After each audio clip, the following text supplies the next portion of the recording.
Hey, this is Michaela, and you're listening to The David Bowers. One of the things I love about doing this show, as opposed to our old days in commercial radio, is actually hearing the introductions and the outros to these songs, you know, listening right to the very end as they fade away. It was one of the things I always kind of complained about when I was listening. I can remember back when I was a kid, you say, hey, why does the jock always have to talk over the record? I want to listen to the music, not him. So I really enjoy listening to the whole song. But there you have it, ladies and gentlemen. A group calls themselves the PondHawks. That particular track is Come Rain or Disarray, and we will continue to investigate whatever their big secret is, and we'll let you know as soon as we figure it out, and we will figure it out. One thing I have figured out, John Bon Jovi, I am really impressed with the fact that in spite of the fact that their vocals bear a striking resemblance to some of the mid to early Beatles tracks, they have avoided becoming a Beatles tribute band and have gone their own way with their own music and are actually succeeding at it. So that really impresses me. You know, it's funny that you say that, because I wasn't really even thinking about the Beatles. I was thinking that they had more of a sound of some of the earlier Mamas and Papas tunes. I can see where some of the music would give you that. Yeah, I can see that. I was thinking of the voices, the vocal work that they're doing sounds so reminiscent of Lennon and McCartney. But anyway, that's it. They call themselves the PondHawks. You can find them online at all the usual suspect places. Check them out also at PondHawks.com. And we're going to move right along, because our next act is standing by, waiting to come in and chat with us and tell us a really fascinating story. And I can't wait to hear the story about how well, I'm not going to tell you and give it away now. If you don't already know, you're going to find out when they come on and tell you themselves. They call themselves The Contagious, out of Texas, and this is called This Time.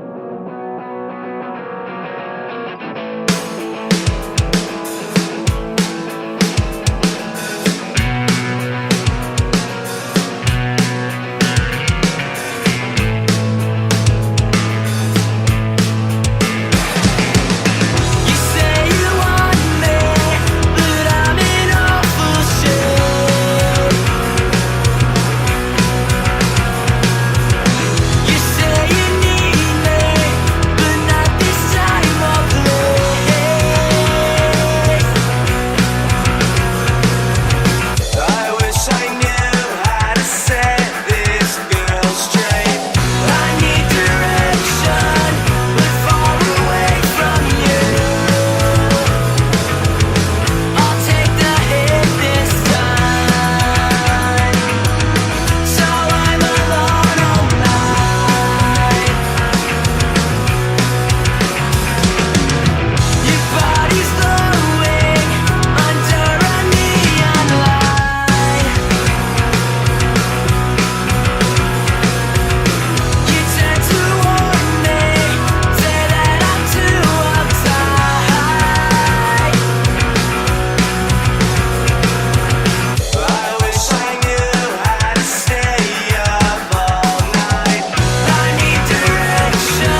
Yes, sir. That's called This Time, and this time is the right time to bring on right now three great musicians who comprise the band The Contagious. Let's bring in Jake, Caden, and Mac. Hello there, guys. How you doing? Good. How are you? Doing great. Glad to have you with us, and I can't tell you how excited we are to hear this story. First, let me congratulate you, because what happened to you is I think that's every rock and roll artist's dream is to have a major artist come to them and say, "We want you to open for us." Who's gonna speak first and tell us how this came about? I guess I can go ahead. It's Mac here. It was pretty crazy for us. So I was pretty much sitting at home playing Xbox or something, and I get a text from our manager saying that we're going to be opening for Bon Jovi in Dallas. And I was shocked at first, very shocked, but I was super excited. Yeah, it was amazing. I was super excited and could not wait for the days leading up to it. So it was pretty crazy for me. Yeah, it's a good thing that call didn't come in on April 1st, because you might have been tempted to be a little skeptic about that. Having Bon Jovi come to you and say, "Hey, we want you to open for us in Dallas," do you have any? How did it come about? Do you know how did somebody hear you playing? Did somebody recommend you? Did your manager have connections? What precipitated it? So the promoter up there in Dallas. Yeah, their promoter had heard of us. I guess they had heard of the band The Contagious, and they had a contest here in Houston, and we kind of tried out for that and didn't make the cut, but I guess they had heard about us and they wanted us to play, so they got us in Dallas. Wow. And the frosting on the cake for my listeners that aren't aware of this or haven't heard the whole story yet, you've got to remember now that these three gentlemen are not your average old school rock and rollers that have been, kicking around a few years working on their overnight success. These gentlemen are sophomores in high school, okay? So they not only got blown away by this tremendous honor to open for Bon Jovi in Dallas, but they also had a problem that came with that, in that they would have to miss school to pull this off. And it's really, really a great story how they got excused from school. Who's going to tell us this part? I guess I'll tell this one. Basically, after the John Bon Jovi show, he wrote us an excuse letter that excused us from school and signed it. And he had in "and kicking butt." So I turned that in. I don't know if Mac can turn that in, but I turned it in, and my teachers were freaking out. They asked me if it was real at first. Yeah, that was basically it. They didn't think it was real.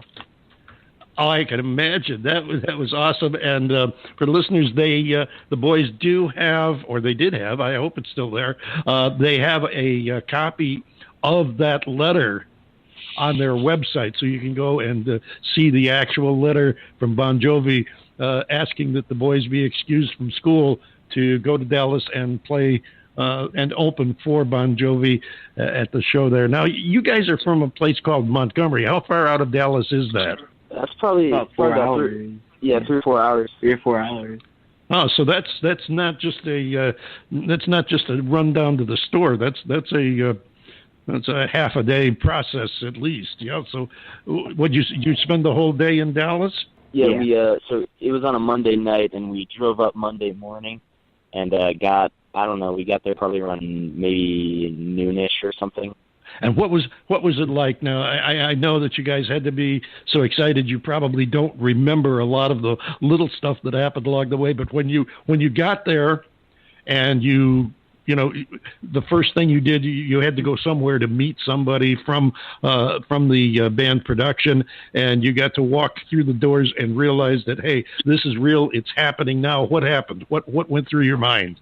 Really exciting to see all the production that goes behind it and all the crew members working to make the show great, and then walking out on that stage and seeing all those seats it made it a lot more. I think that was one of the craziest parts for me was walking out on the stage. They had set up and everything, and looking out, and there's like 20,000 seats, and imagining them all being filled up later when we would be playing. So it was pretty crazy. Now, did you do a lot of rehearsal for the show? Yeah, I think we pretty much just did our normal rehearsal schedule routine kind of thing, but we've been going super hard for the past couple weeks. We had a bunch of gigs, so we're also getting ready for other stuff, but this one we were definitely working super hard for. Yeah, but you were already fired up. John Bon Jovi, you wanted to jump in? I mean, other than the fact that, I am not John Bon Jovi, but opening for John Bon Jovi, I mean, it had to be just the rush of a lifetime. But what I want to know is, what's it like to play in front of 20,000 people? I'd say it's a lot easier than a normal club show. The lights are all in your face. You can't really see all the people. So you're saying that because it's a less intimate setting, it's a less personal involvement. So in a way, it's kind of like, I don't know, doing a really intensive rehearsal with sound effects. Is that it? Yeah, kind of. Yeah, it was definitely. Yeah, the lights kind of. I mean, you can still see people in like the front and stuff, but the lights and there was cameras in front of us and stuff. That's pretty much all you could really see.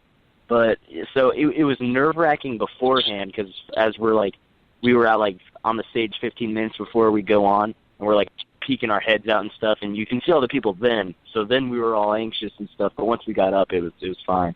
Well, that's one of the things that definitely has to help you guys because not only did you catch a very major break, but you guys are good.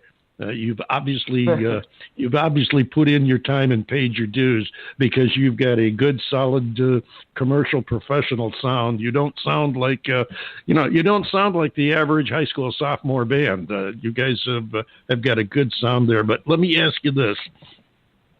Thinking of what do I want to say? Not really anxiety, but the apprehension is the word I'm looking for. Thinking of the apprehension of walking out on that stage, which hit you the most? Was it being on that stage in front of the 20,000 people? Was it the focus on you, or was it maybe the idea of actually being out there and playing for Bon Jovi and knowing that they're standing there watching you and catching everything that you're doing? I think that it's a good mixture of all those, actually. Just going